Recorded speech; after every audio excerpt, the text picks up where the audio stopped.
السلام علیکم۔ ہمارے چینل اردو کرن کہانی میں خوش آمدید۔ تو چلیں آج کا نیا ناول شروع کرتے ہیں۔ میں ملک خاندان کا نام مٹی میں ڈبو دوں گا۔ میں آج سے 15 سال پرانا بدلہ لے لوں گا، تبھی میرے بابا کی روح کو سکون ملے گا۔ ابرار خان غصے سے پاگل اپنے دوستوں سے نہ جانے کیا کیا کہہ رہا تھا۔ سبھی دوست اسے سمجھا رہے تھے کہ وہ ٹھیک نہیں کر رہا۔ جب سے اسے پتہ چلا تھا کہ اس کی خوشیوں کا دشمن ملک خاور ہے، تب سے وہ اس کے خاندان کو برباد کرنے کے پلانز بنا رہا تھا۔ ابرار، تمہیں سوچ سمجھ کر ہی قدم اٹھانا ہوگا۔ اگر کوئی اونچ نیچ ہو گئی تو پھر ہم سبھی پھنس جائیں گے۔ تم جانتے ہو کہ ملک خاور کوئی عام آدمی نہیں ہے۔ وہ پچھلے الیکشنز میں MPA رہ چکا ہے اور اس بار بھی الیکشنز کی تیاری کر رہا ہے۔ جو بھی کرنا ہے سوچ سمجھ کر کرنا ہوگا۔ علی بولا تو ابرار کو غصہ آ گیا۔ علی، تمہارا دماغ تو درست ہے۔ اگر وہ ملک خاور ہے تو میں بھی ابرار خان ہوں۔ میں اسے بتا دوں گا کہ اس نے میرے خاندان کے ساتھ جو کیا تھا وہ اس کی زندگی کی سب سے بڑی غلطی تھی۔ ابرار خان غصے میں بولا تو سبھی دوستوں کو چپ لگ گئی، مگر علی اب بھی بول رہا تھا۔ وہ اس کا سب سے خاص دوست تھا اور اسے اس دلدل میں نہیں دیکھنا چاہتا تھا۔ وہ جانتا تھا کہ ملک خاور اچھا انسان نہیں اور وہ اسے راستے سے بھی ہٹوا سکتا ہے۔ بھلے ہی ابرار خان ایک بہت بڑے بزنس امپائر کا مالک تھا، لیکن وہ ایک سیاسی بندہ نہیں تھا۔ ملک خاور ایک سیاسی بندہ تھا جس نے پورے شہر کو ہی اپنے پیچھے لگا رکھا تھا۔ ابرار، میں پھر بھی تم سے کہوں گا کہ جو کرنا ہے سوچ سمجھ کر کرو۔ تمہاری ایک حرکت کی وجہ سے گھر والوں کو نقصان بھی ہو سکتا ہے۔ علی بولا تو ابرار خاموش ہو گیا۔ وہ سوچ میں پڑ گیا تھا کہ آخر ملک خاور دوبارہ سے میرے خاندان کے ساتھ کیا ہی کر سکتا ہے۔ اس نے ساری زندگی ہی تو برباد کر کے رکھ دی تھی، اور جب اسے 15 سال بعد پتہ چل رہا تھا کہ وہی اس کا خاندانی دشمن ہے تو وہ اسے کیسے چھوڑ سکتا تھا۔ اس وقت وہ چھوٹا سا بچہ تھا اور اسے کچھ علم نہیں تھا۔ آج سے 10 دن پہلے اسے پتہ چلا کہ ملک خاور نے ہی ان کے خاندان کی دھجیاں بکھیر دی تھیں۔ علی، تم کیا کہنا چاہتے ہو کہ میں چوڑیاں پہن کر بیٹھ جاؤں اور ملک خاور کو یوں کھلا چھوڑ دوں؟ میں اس سے اپنا بدلہ ضرور لوں گا۔ جیسے اس نے ہمارے خاندانی اقتدار کو خراب کیا، میں بھی بالکل ویسے ہی کروں گا۔ پھر لوگ اس پر تھو تھو کریں گے، کوئی بھی اسے ووٹ نہیں دے گا اور نہ ہی وہ اس بار MPA بن پائے گا۔ اس کی ساری زندگی ہی برباد ہو کر رہ جائے گی اور میرا بدلہ بھی پورا ہو جائے گا۔ ابرار نے تضحیک آمیز مسکراہٹ کے ساتھ کہا تو علی بھی چپ ہو گیا۔ وہ سر تھامے بیٹھا تھا۔ اس کی سمجھ میں کچھ نہیں آ رہا تھا کہ وہ اپنے دوست کو کیسے سمجھائے۔ پچھلے ماہ ہی ملک خاور نے ایک نوجوان کا قتل کروایا تھا، وہ بھی صرف اس لیے کہ وہ اس کی گاڑی کے سامنے تیز سپیڈ میں بائک چلا رہا تھا۔ اس کی بائک کے شور سے ملک خاور کو اتنا غصہ آیا کہ انہوں نے اسی وقت ہی اپنے آدمی سے کہا کہ اسے راستے سے ہٹا دو، اور اگلے دن ہی اس کی لاش نہر کے اندر سے ملی اور وہ بندہ بھی پکڑا گیا تھا جس نے اسے نہر میں دھکا دیا تھا۔ وہ اپنا جرم بھی قبول کر چکا تھا، لیکن وہ یہ نہیں کہہ رہا تھا کہ اسے یہ سب کس نے کرنے کے لیے کہا ہے، لیکن ذرائع سے معلوم ہو چکا تھا کہ یہ سب ملک خاور کا کیا دھرا ہے۔ علی کی سمجھ میں کچھ نہیں آ رہا تھا کہ وہ اپنے دوست کو اس دلدل میں پھنسنے سے کیسے بچائے۔ ابرار نہ جانے اب بھی کیا کیا بولے جا رہا تھا اور باقی سب لڑکے خاموشی سے بیٹھے اس کی بات سن رہے تھے۔ وہ سب لوگ ابرار کے فارم ہاؤس پر ہی تھے۔ آج انہوں نے شاید کوئی پارٹی رکھی تھی جو رات گئے تک چلنی تھی۔ علی کا تو موڈ خراب ہو گیا تھا۔ اس کا دل چاہ رہا تھا کہ وہ اپنے دوست کو روک لے۔ وہ کل ہی ملک خاور کے گھر پر حملہ کرنے کا سوچ رہا تھا۔ نہ جانے اس نے کیا کیا سوچ لیا تھا جو علی بالکل بھی نہیں جانتا تھا، مگر وہ اب کچھ بھی نہیں کر سکتا تھا۔ وہ جانتا تھا کہ اس کا دوست غصے کا تیز ہے اور وہ اتنے دنوں سے اس لیے چپ بیٹھا تھا کیونکہ وہ صحیح وقت کا انتظار کر رہا تھا۔ آدھی رات تک تو باربیکیو پارٹی چلتی رہی اور پھر سبھی لڑکے فارم ہاؤس پر ہی سو گئے۔ صبح اٹھ کر تقریباً سارے دوست چلے گئے سوائے علی کے۔ وہ اب بھی وہیں پر تھا اور ابرار کو سمجھا رہا تھا۔ ابرار، میں تم سے اب بھی کہہ رہا ہوں کہ پیچھے ہٹ جاؤ، ہمیں قانون کا سہارا لینا چاہیے، تمہیں اس طرح خود کو اس دلدل میں نہیں پھنسانا چاہیے۔ علی نے اس کے کندھے پر ہاتھ رکھتے ہوئے کہا تو اس نے ایک جھٹکے سے اس کا ہاتھ ہٹا دیا۔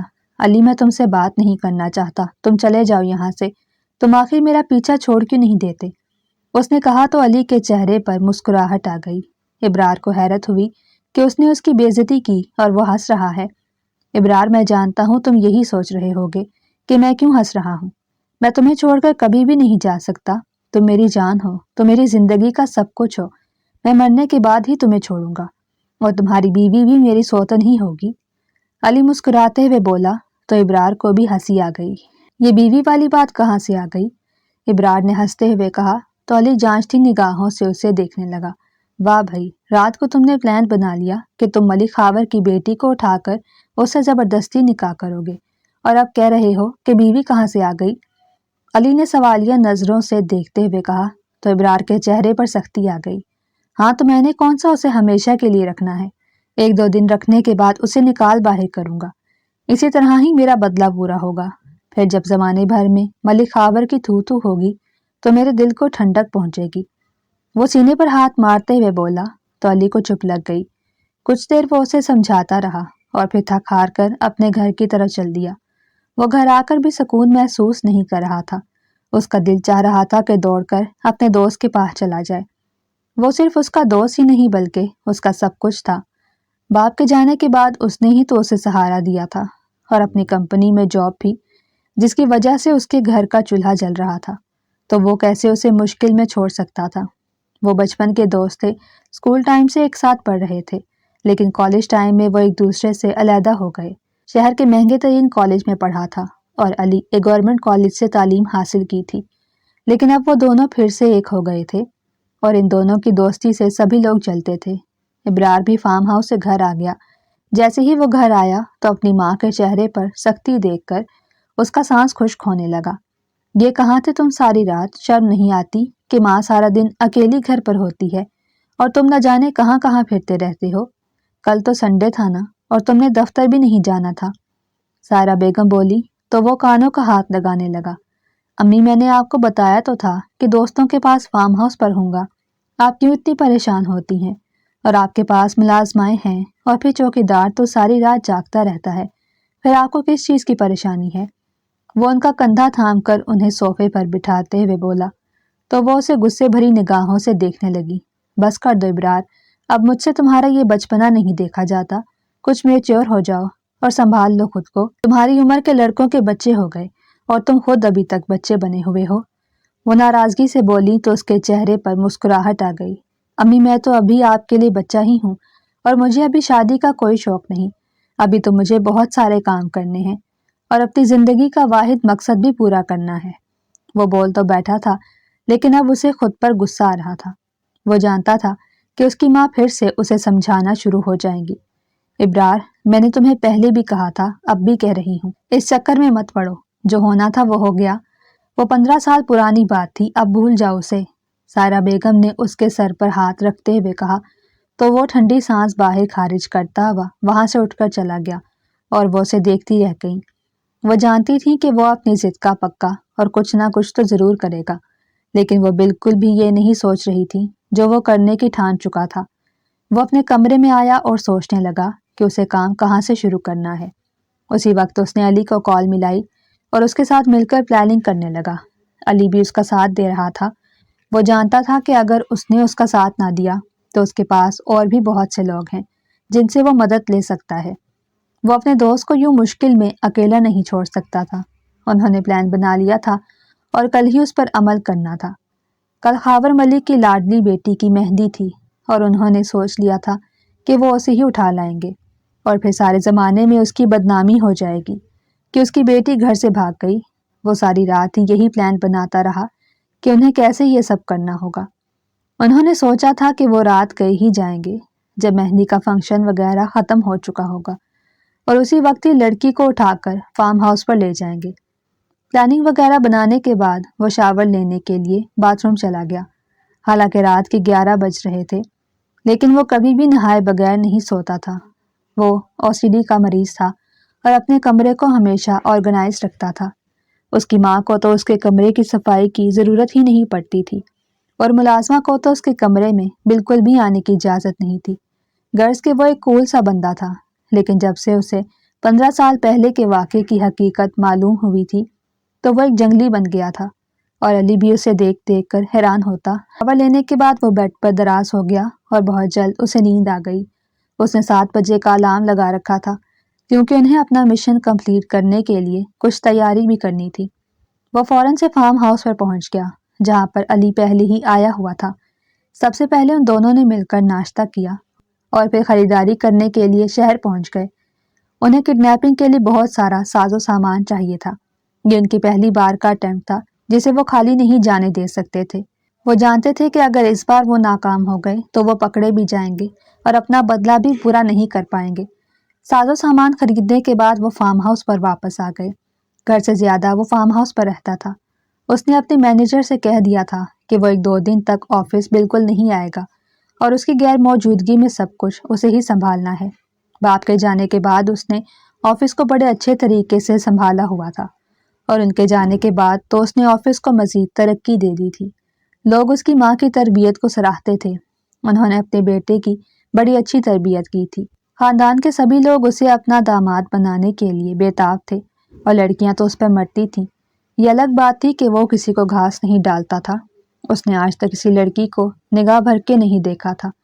اس کے کالج میں بھی بہت سی لڑکیاں اس پر مرتی تھیں اور کئی مرتبہ اسے پرپوز بھی کر چکی تھی، لیکن وہ کالج لائف میں بھی بنا کوئی گرل فرینڈ بنائے ہی پاس آؤٹ ہو کر بزنس سنبھال رہا تھا۔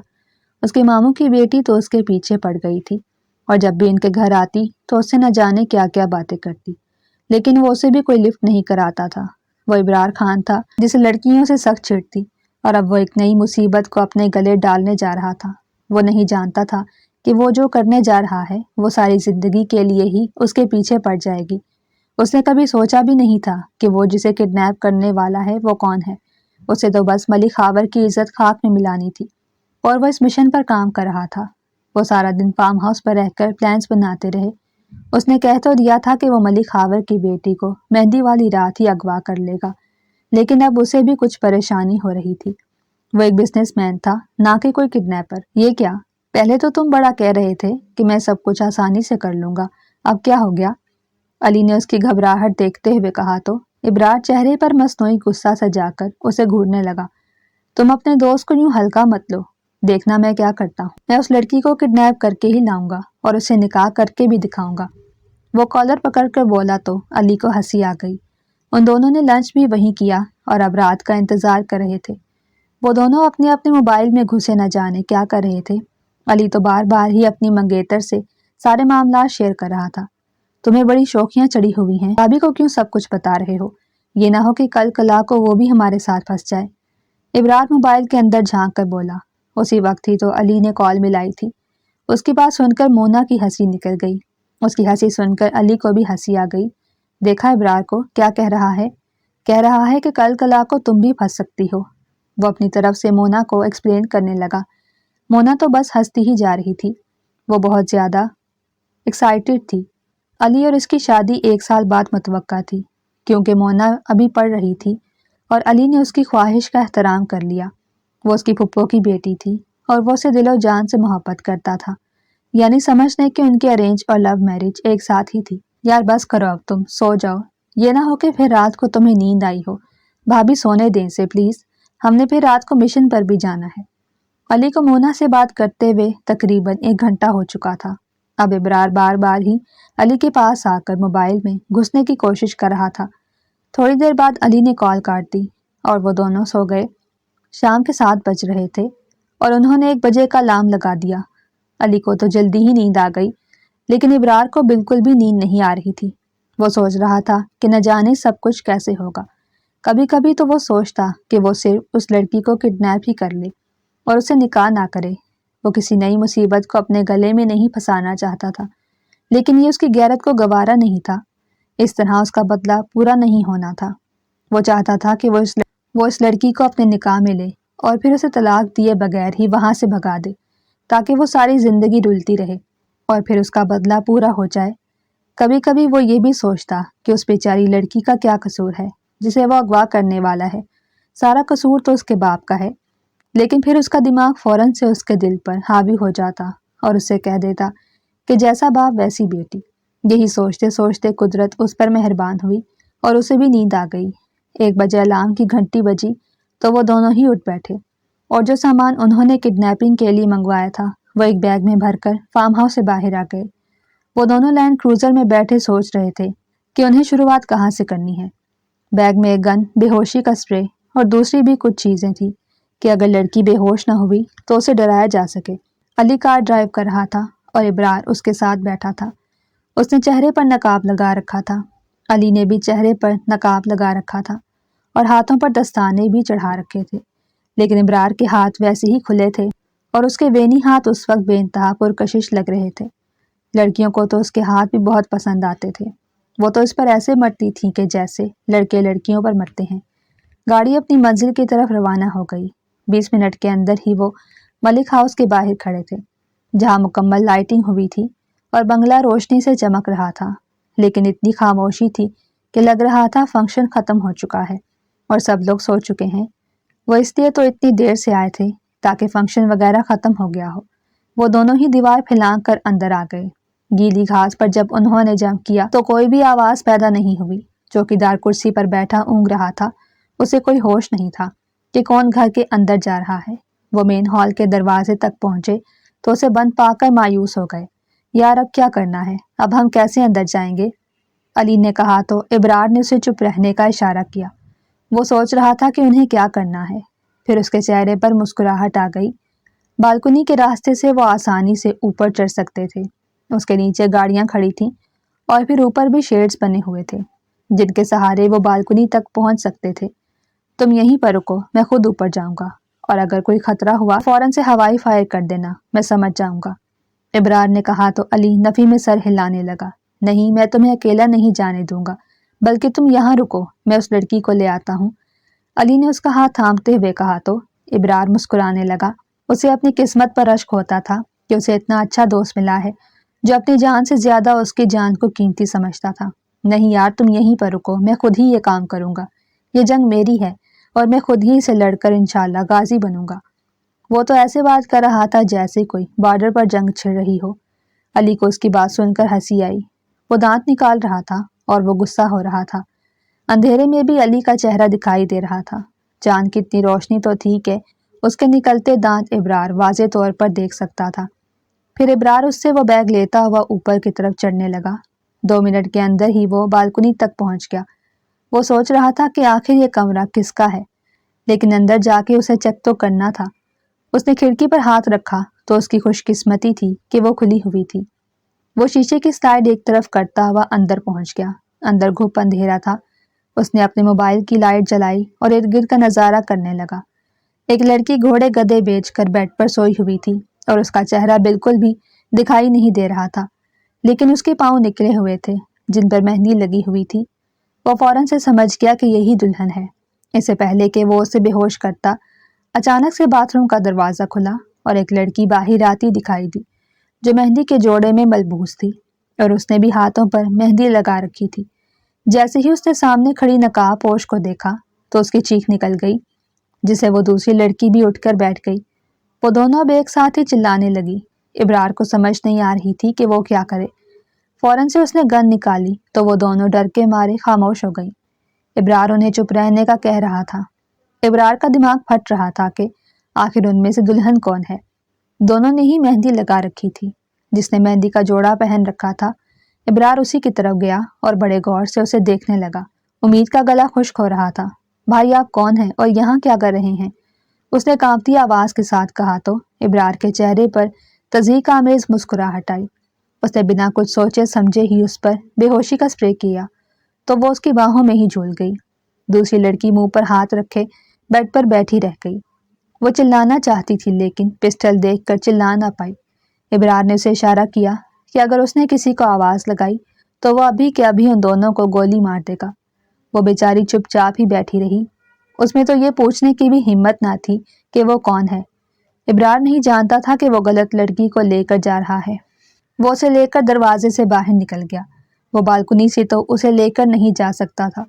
امید اس کی باہوں میں تھی اور وہ تیز تیز قدموں کے ساتھ سیڑھیاں اترتے ہوئے نیچے جا رہا تھا۔ پھر وہ مین دروازے سے ہی باہر نکل گیا۔ چوکیدار گھوڑے بیچ کر سو رہا تھا۔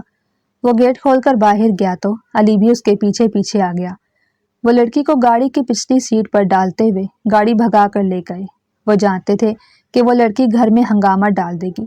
اس سے پہلے وہ جلدی سے جلدی بھاگنا چاہتے تھے۔ 20 منٹ کی مسافت انہوں نے 14 منٹ میں طے کی۔ وہ فارم ہاؤس پر آ چکے تھے۔ علی آگے بڑھ کر اس لڑکی کو اٹھانے لگا لیکن ابرار نے اسے روک دیا۔ نہ جانے اس کے دل کو کیا ہو رہا تھا۔ شاید اسے لگ رہا تھا کہ وہ اسے نکاح کرنے والا ہے تو کوئی اور اسے ہاتھ نہ لگائے۔ اس نے تو ابھی واضح طور پر اس کا چہرہ دیکھا بھی نہیں تھا، اگر دیکھتا تو سچ میں ہی اس سے محبت کر بیٹھتا۔ وہ انتہا کی خوبصورت تھی اور اس وقت تو مہندی کے گرین سوٹ میں واقعی میں کوئی حسینہ لگ رہی تھی۔ ابرار اسے اپنی باہوں میں اٹھاتا ہوا اندر کی طرف گیا تو علی بھی اس کے پیچھے پیچھے آ گیا۔ علی نے محسوس کیا تھا کہ جیسے وہ کچھ بدلا بدلا سا لگ رہا ہے۔ اس نے امید کی ایک جھلک تو دیکھی تھی اور اسی لیے ہی کچھ عجیب برتاؤ کرنے لگا تھا، لیکن ابھی بھی اس نے اسے اتنے غور سے نہیں دیکھا تھا جتنا علی سمجھ رہا تھا۔ وہ اسے کمرے میں نہ لے گیا، ڈرائنگ روم میں ہی صوفے پر سلا دیا، لائٹس آن کی تو دیکھ کر دنگ رہ گیا۔ وہ انتہا کی خوبصورت تھی، علی بھی اسے دیکھ رہا تھا، لیکن اس نگاہ سے نہیں، کیونکہ وہ اپنی منگیتر سے دل و جان سے محبت کرتا تھا اور دوسری لڑکیوں کی طرف آنکھ اٹھا کر بھی نہیں دیکھتا تھا۔ یار یہ تم کس کو اٹھا لائے؟ مجھے تو لگتا ہے یہ وہ لڑکی نہیں ہے۔ میں نے تو سن رکھا تھا کہ ملک خاور کی جس بیٹی کی شادی ہے اس کا قد ذرا چھوٹا ہے، لیکن یہ تو لمبی سی لگ رہی ہے۔ علی نے دانت نکالتے ہوئے کہا تو ابرار کو غصہ آ گیا۔ مجھے کیا پتا یہ کون ہے؟ دیکھو دلہن تو یہی لگ رہی ہے، دوسری لڑکی نے تو عام کپڑے پہنے ہوئے تھے، یہی ہوگی، تمہیں کوئی غلط فہمی ہوئی ہے۔ وہ نہ جانے کیا کیا آپس میں باتیں کیے جا رہے تھے۔ وہ واقعی میں غلط لڑکی اٹھا لائے تھے، جس کی شادی تھی وہ چینج کر کے سوئی تھی۔ اس کا لہنگا بہت ہیوی تھا جو ڈیزائنر تھا، اسی لیے ہی وہ سادے کپڑوں میں سوئی تھی، لیکن امید بہت زیادہ تھکی ہوئی تھی اس لیے ہی ایسے ہی سو گئی تھی۔ لیکن ابرار سمجھ رہا تھا کہ وہ صحیح لڑکی کو ہی اٹھا لایا ہے، اور علی بھی اس کی دلیل سن کر خاموش ہو گیا۔ اب اس کا کیا کرنا ہے؟ اسے تو ہوش ہی نہیں آ رہا۔ میں نے کہا بھی تھا کہ تھوڑی اسپرے کرنی ہے تم نے، علی بولا تو ابرار سر پکڑ کر بیٹھ گیا۔ یار میں نے تو جلدی میں نہ جانے کتنی اسپرے کر دی، اب یہ کب اٹھے گی؟ ابرار فکر مندی سے بولا۔ وہ چاہتا تھا کہ وہ آج رات ہی نکاح کر لے، اور اس نے نکاح کے انتظامات بھی کروا رکھے تھے۔ ان کا ایک جاننے والا مولوی تھا جسے اس نے کہہ دیا تھا کہ وہ اسے فون کرے گا تو وہ آ جائے، اور اس کے 2-3 دوست بھی گواہان بننے کے لیے تیار بیٹھے اپنے اپنے گھروں میں اس کی کال کا انتظار کر رہے تھے۔ ابھی وہ دونوں یہی سوچ رہے تھے کہ کیا کرنا ہے۔ ابرار کے نمبر پر کالز پہ کالز آنے لگی۔ اس نے سب سے کہہ دیا کہ ابھی کچھ نہیں ہو رہا، صبح تک کا انتظار کیا جائے۔ یار مجھے تو لگتا ہے یہ مر گئی ہے، علی بولا تو ابرار فوراً سے اس لڑکی کی طرف بھاگ اور اس کی نبض چیک کرنے لگا۔ ارے بدھو یہ بے ہوش ہے، بے ہوشی کی اسپرے سے بھی کوئی مرتا ہے؟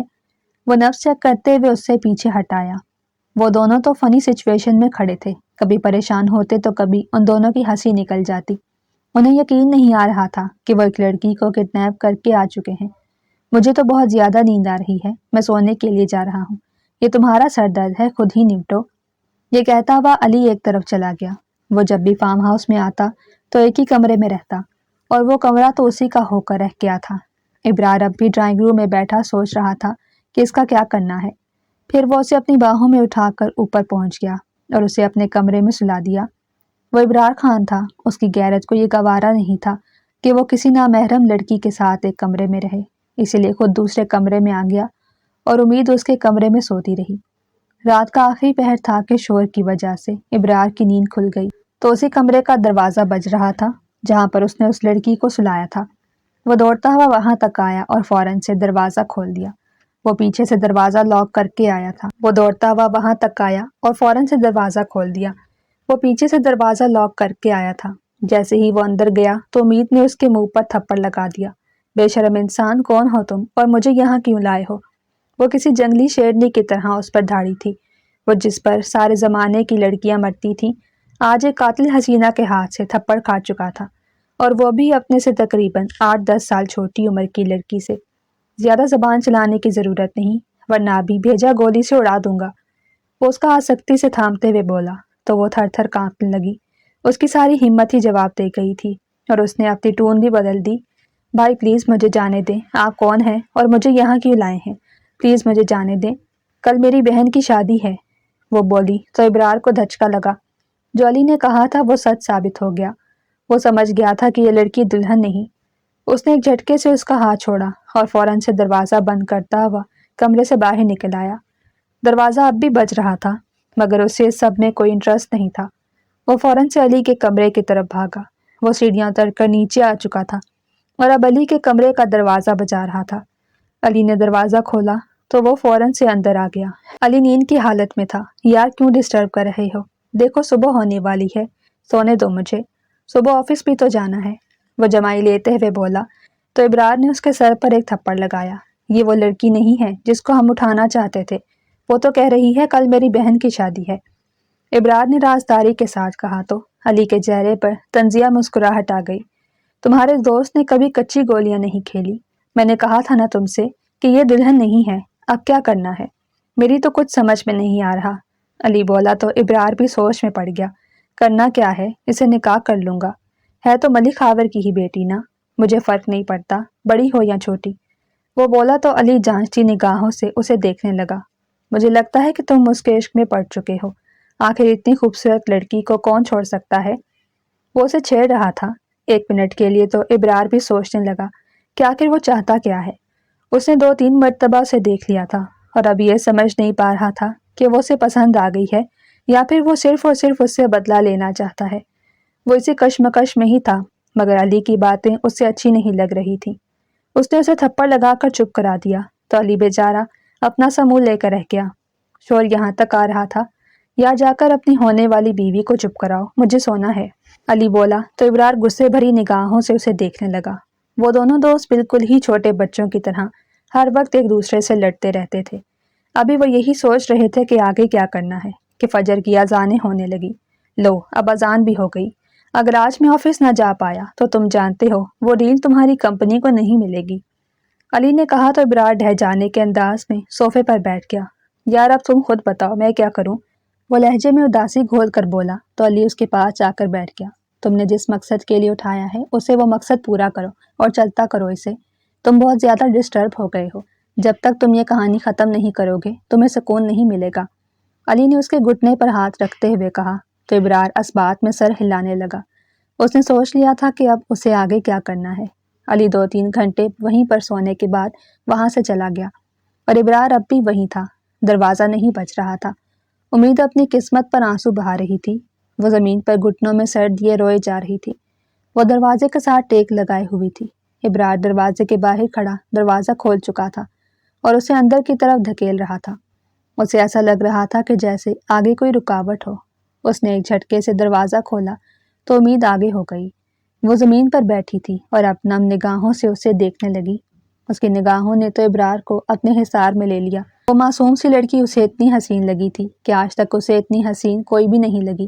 اس کا بس نہیں چل رہا تھا کہ وہ ابھی اسے اپنے حصار میں لے لے، مگر وہ کوئی عام مرد نہیں تھا بلکہ ابرار خان تھا جسے اپنی حدود معلوم تھی اور حرام کھانا تو اس کی تربیت میں ہی شامل نہیں تھا۔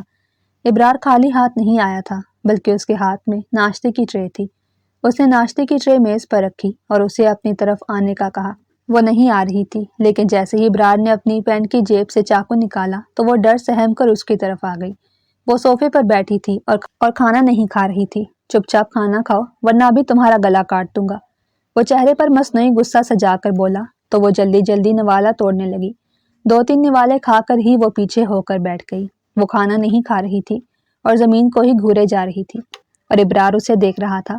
اس کا دل کر رہا تھا کہ وہ ابھی کے ابھی اس سے نکاح کر لے اور وہ اس پر حلال ہو جائے۔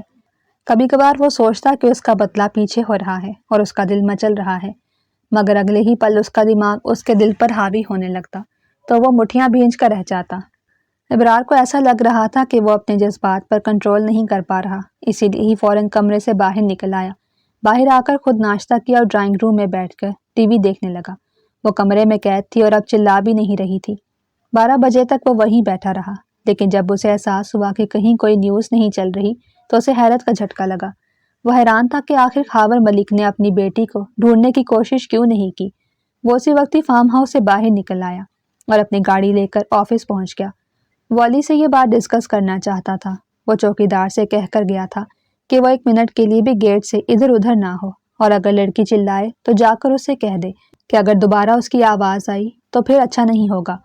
چوکیدار نے اس کی ہدایت سمجھ لی تھی۔ وہ صرف چوکیدار ہی نہیں بلکہ 20 سال سے ان کے ہاں ملازمت کر رہا تھا۔ وہ ایک نیک انسان تھا جو خانزادہ خاندان پر 15 سال پہلے ہونے والی زیادتی کے بارے میں بھی جانتا تھا، اسی لیے ہی ابرار کا بھرپور ساتھ دے رہا تھا۔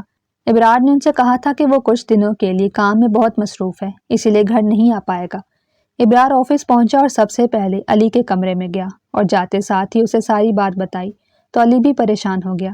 آخر خاور ملک نے کوئی ایکشن کیوں نہیں لیا؟ مجھے تو دال میں کچھ کالا لگ رہا ہے، ابرار بولا تو علی مسکرانے لگا۔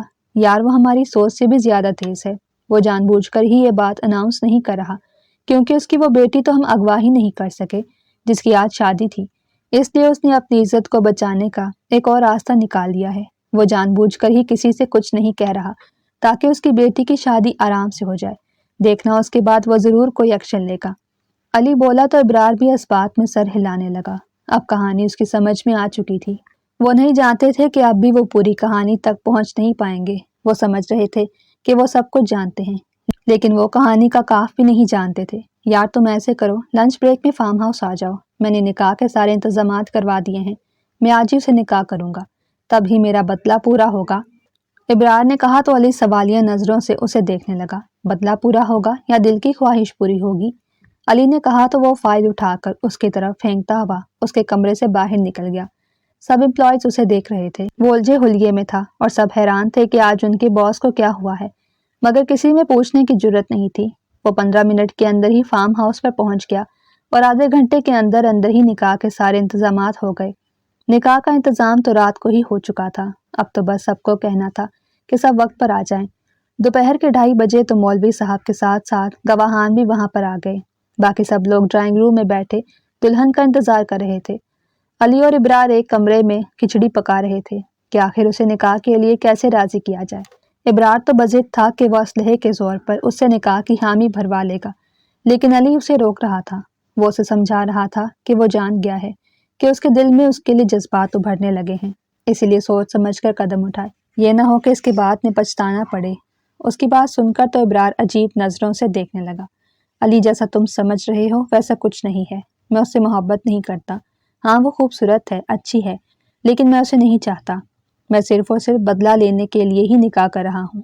وہ نظریں چرا کر بولا تو علی کو اور بھی کنفرم ہو گیا، لیکن نکاح کروانے کے لیے انہیں کچھ نہ کچھ زبردستی تو کرنی ہی تھی۔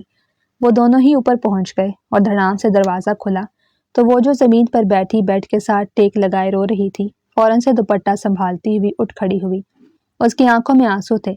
لڑکی میری بات کان کھول کر سن لو، ابھی مولوی صاحب تم سے تمہاری رضامندی معلوم کرنے کے لیے آئیں گے، اگر تم نے منع کیا تو پھر آج تمہارا اس دنیا میں آخری دن ہوگا۔ علی اسے دھمکا رہا تھا اور ابرار چپ چاپ ہی اس کی صلاحیتیں دیکھ رہا تھا۔ اسے اپنے دوست کی صلاحیتوں پر شک تو نہیں تھا، لیکن اسے لگ نہیں رہا تھا کہ وہ مان جائے گی۔ ان کی بات سن کر تو وہ پھوٹ پھوٹ کر رونے لگی اور فوراً سے ابرار کے قدموں میں گر گئی۔ پلیز مجھے یہاں سے جانے دو، میں یہ نکاح نہیں کر سکتی، وہ اس کے پیر پکڑ کر کہہ رہی تھی۔ ابرار کو 1 منٹ کے لیے اس پر بہت ترس آیا، لیکن اسے اپنا بدلہ تو لینا ہی تھا۔ علی اسے اپنی زبان میں سمجھا دو، میں مولوی صاحب کو لے کر آ رہا ہوں۔ ابرار یہ کہتا ہوا وہاں سے نکل گیا اور 5 منٹ کے اندر اندر ہی مولوی صاحب کو لے کر آ گیا۔ وہ سسکیوں کے ساتھ رو رہی تھی اور اب علی کے کہنے پر صوفے پر آ کر بیٹھ گئی۔ جب نکاح خوان نے اس سے اس کی مرضی معلوم کی تو وہ قبول ہے کہہ گئی۔ یہ سن کر تو ابرار کو حیرت کا جھٹکا لگا کہ آخر وہ کیسے مان گئی، لیکن وہ سب کے سامنے تو علی سے نہیں پوچھ سکتا تھا کہ آخر اس نے اس سے کیا کہا ہے۔ علی دانت نکال رہا تھا، جیسے کہہ رہا ہو کہ دیکھا کیسے راضی کیا۔ مولوی صاحب اب ابرار سے اس کی رضامندی معلوم کر رہے تھے تو وہ فوراً ہی نکاح کی حامی بھر گیا۔ نکاح ہو چکا تھا اور سب لوگ باہر چلے گئے سوائے ابرار اور علی کے۔ ابرار اس کا ہاتھ پکڑ کر اسے باہر لے آیا۔ کیا کہا تم نے اس سے؟ وہ کیسے نکاح کی حامی بھر سکتی ہے؟ وہ بولا تو علی کا کہا نکل گیا، تم بھی کیا یاد رکھو گے، تمہیں بھی یہ سیکرٹ بتا ہی دیتا ہوں۔ میں شکل سے ہی پہچان گیا تھا کہ وہ کوئی شریف لڑکی ہے، میں نے بس اس سے اتنا ہی کہا کہ میں اس کی ایک پکچر سوشل میڈیا پر وائرل کر دوں گا اگر اس نے نکاح کی حامی نہ بھری۔ یہ سن کر تو ابرار کو حیرت کا جھٹکا لگا، وہ تو اسے اس نگاہ سے دیکھ ہی نہیں پایا تھا۔ وہ تو سمجھ رہا تھا کہ وہ اپنے باپ کی طرح ہو، لیکن اسے تو اپنی عزت کا اتنا خیال تھا کہ علی کے ایک بات پر ہی مان گئی۔ تھوڑی دیر بعد علی فارم ہاؤس سے باہر چلا گیا اور وہ فارم ہاؤس پر اکیلا رہ گیا۔ اس کی دلہن کمرے میں بیٹھے پھوٹ پھوٹ کر رو رہی تھی اور وہ ڈرائنگ روم میں بیٹھا سوچ رہا تھا کہ اب آگے کیا کرنا ہے۔ شام تک وہ وہیں پر بیٹھا رہا، لیکن شام کو اس کے جذبات اس کے قابو سے باہر ہوئے تو وہ اس کے کمرے میں پہنچ گیا۔ جیسے ہی کمرے کا دروازہ کھلا وہ دوپٹے کو لپیٹنے لگی۔ وہ کمرے کے کونے میں زمین پر بیٹھی تھی۔ ابرار دھیمی چال چلتے ہوئے اس کے قریب گیا تو فوراً سے وہ اٹھ کھڑی ہوئی۔ میرے قریب مت آنا پلیز، میرے قریب مت آنا، وہ روتے ہوئے کہہ رہی تھی۔ ابرار کو حیرت ہو رہی تھی کہ اب تو نکاح ہو چکا ہے، وہ کیوں اتنا گھبرا رہی ہے۔ ابرار اس کے قریب گیا تو اس نے اسے دھکا دے دیا اور وہ تھوڑا سا پیچھے بھی ہو گیا کیونکہ وہ لاشعوری طور پر ہی آگے بڑھ رہا تھا۔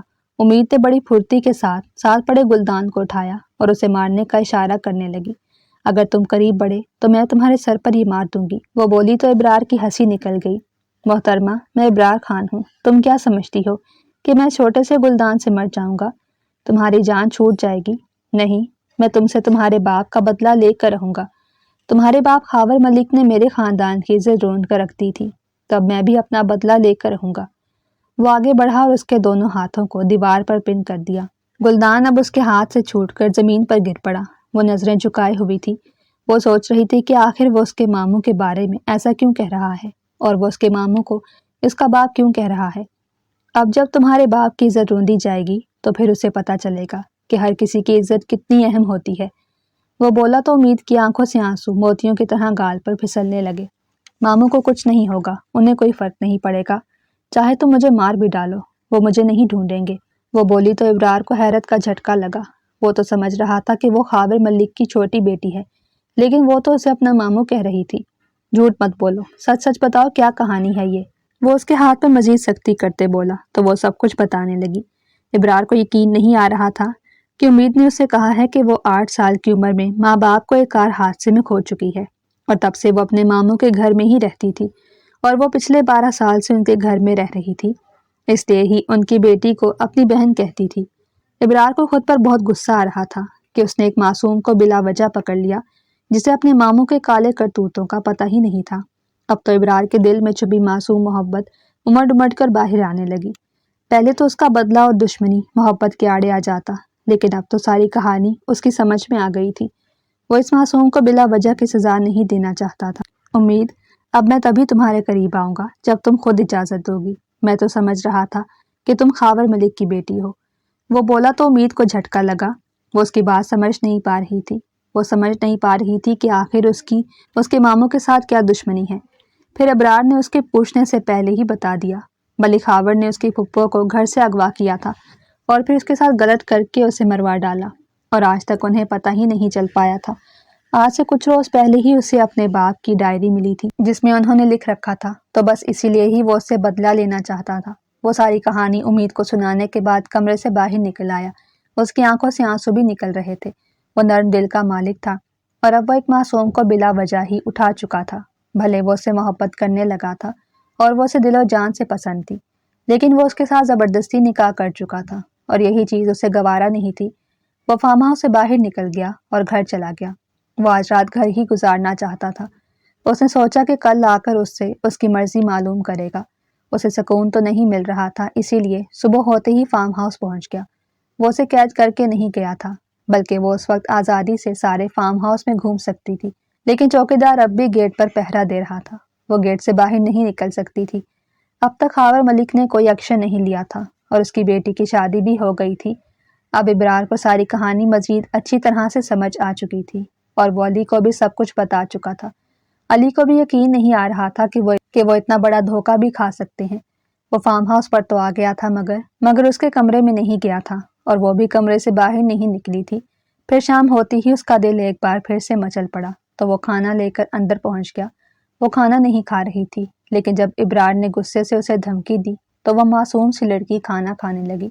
کھانا کھا کر ابرار کے کہنے پر وہ چینج کرنے کے لیے باتھ روم چلی گئی۔ وہ اس کے لیے ڈھیر سارے کپڑے لایا تھا۔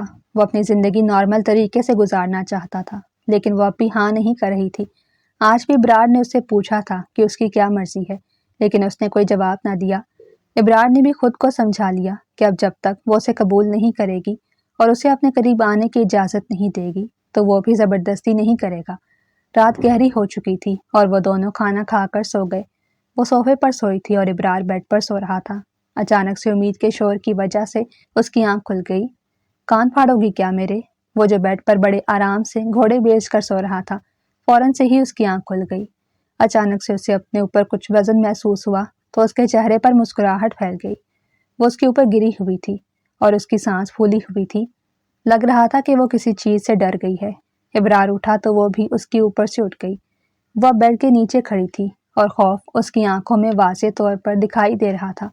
لائٹ جل رہی تھی، کیونکہ امید نے کہا تھا کہ اسے اندھیرے میں ڈر لگتا ہے، اس لیے ابرار نے لائٹ آف نہیں کی تھی۔ حالانکہ اسے اندھیرے میں ہی نیند آتی تھی، لیکن آج اپنی نئی نویلی دلہن اور نئی نویلی محبت کی خاطر وہ روشنی میں بھی سو گیا تھا۔ چھپکلی میرے اوپر گر گئی تھی، وہ کانپتی آواز کے ساتھ بولی تو ابرار کی ہنسی نکل گئی۔ تو تم چھپکلی سے ڈر رہی ہو؟ وہ اس کا ہاتھ پکڑ کر اسے بیڈ پر کھینچتا ہوا بولا تو وہ اس کی اس حرکت پر جھیم کر رہ گئی۔ وہ اب اس کے ساتھ بیڈ پر ہی بیٹھی تھی اور نظریں جھکائے ہوئی تھی۔ کل رات کسی نے دھمکی دی تھی کہ میرے پاس نہیں آنا، اور آج خود ہی میرے پاس آ گئی۔ وہ اس کے چہرے پر ہاتھ پھیرتا ہوا بولا تو وہ نفی میں سر ہلانے لگی۔ دور رہو مجھ سے۔ وہ اب بھی وہی بات کہہ رہی تھی۔ ابرار کے چہرے سے مسکراہٹ الگ نہیں ہو پا رہی تھی۔ وہ آج اسے اپنا حق وصول کرنا چاہتا تھا، لیکن آج بھی وہ اس کا اقرار چاہتا تھا۔ امید میں اب تم سے وہ کہنے والا ہوں جو میں نے پہلے نہیں کہا۔ میں تم سے محبت کرنے لگا ہوں اور تمہیں دل و جان سے چاہنے لگا ہوں۔ میں چاہتا ہوں کہ ہم دوسرے لوگوں کی طرح نارمل زندگی گزاریں۔ بھلے ہی میں نے تم سے زبردستی نکاح کیا تھا، لیکن اب میں ساری حقیقت جان چکا ہوں۔ وہ اس کا ہاتھ تھامتے ہوئے بولا تو اس کی آنکھوں سے آنسو نکل آئے۔ آج تک اس سے کسی نے بھی اتنے پیار سے بات نہیں کی تھی۔ وہ جب سے اپنے ماموں کے گھر میں رہ رہی تھی تو اس کی ساری زندگی ہی اجیرن ہو گئی تھی۔ اس کی ماموزاد بہن بھی اس کے ساتھ اچھا سلوک نہیں کرتی تھی۔ ہر وقت ہی اسے اپنی نوکرانی سمجھتی اور اپنے کام کرواتی رہتی، مگر وہ اسے دل سے بہن سمجھتی تھی۔ میری جان، تم رو کیوں رہی ہو؟ میں تب تک کچھ نہیں کروں گا جب تک تم اجازت نہیں دو گی۔ وہ بولا تو وہ نفی میں سر ہلانے لگی۔ نہیں، ایسی بات نہیں ہے۔ آج تک کسی نے مجھ سے اتنے پیار سے بات نہیں کی۔ وہ سچ کہہ گئی تو وہ اسے بہت ہی کیوٹ لگی۔ اس نے اسے فوراً ہی اپنے حصار میں لے لیا۔ وہ سمجھ گیا تھا کہ اب وہ انکار نہیں کر رہی ہے۔ وہ بے انتہا خوش ہو رہا تھا۔ اس نے 2-3 دن پہلے ہی تو اسے پہلی دفعہ دیکھا تھا، اور اب اس کا اتنا دیوانہ ہو گیا تھا کہ اسے دور ہی نہیں رہ سکتا تھا، اور اسے حاصل کر کے امید بھی خوش ہو گئی۔ وہ ان 2-3 دنوں میں یہ تو سمجھ گئی تھی کہ وہ ایک اچھا انسان ہے، اور صرف اپنے خاندان کا بدلہ لینے کے لیے ہی اس کے ماموں کی عزت پر ہاتھ ڈالا تھا۔ حالانکہ اب تو سب کچھ ہی واضح ہو گیا تھا۔ ابرار نے اپنی بیوی کی خاطر خاور ملک کو بھی معاف کر دیا۔ اس نے سوچ لیا تھا کہ وہ اب خاور ملک کو منہ بھی نہیں لگائے گا۔ میں جانتی ہوں کہ کشمالہ آپی نے گھر والوں سے یہی کہا ہوگا کہ میں گھر سے بھاگ گئی ہوں۔ وہ ہر وقت مجھ پر ایسے ہی الزام لگاتی رہتی تھی۔ وہ روتے ہوئے بولی تو ابرار اس کے آنسو صاف کرنے لگا۔ میری جان، تم سے کس نے کہہ دیا کہ میں تمہارے بارے میں ایسی باتیں پھیلنے دوں گا؟ میں کل ہی تمہیں تمہارے ماموں کے گھر لے کر جاؤں گا اور ان سے کہوں گا کہ میں نے تم سے عزت سے نکاح کیا ہے اور ہم اب ایک دوسرے کے ساتھ خوش ہیں۔ وہ اسے اپنی باہوں میں سموتے ہوئے بولا تو وہ اپنی قسمت پر رشک کرنے لگی۔ محبت ان کے ارد گرد رقص کر رہی تھی۔ وہ سوچ بھی نہیں سکتی تھی کہ اسے اتنا چاہنے والا مرد ملے گا جو اسے اس کی ساری خوبیوں خامیوں کے ساتھ قبول کر لے گا۔ اگر آپ کو ہماری کہانی پسند آئی ہو تو چینل کو سبسکرائب، ویڈیو کو لائک اور شیئر ضرور کریں۔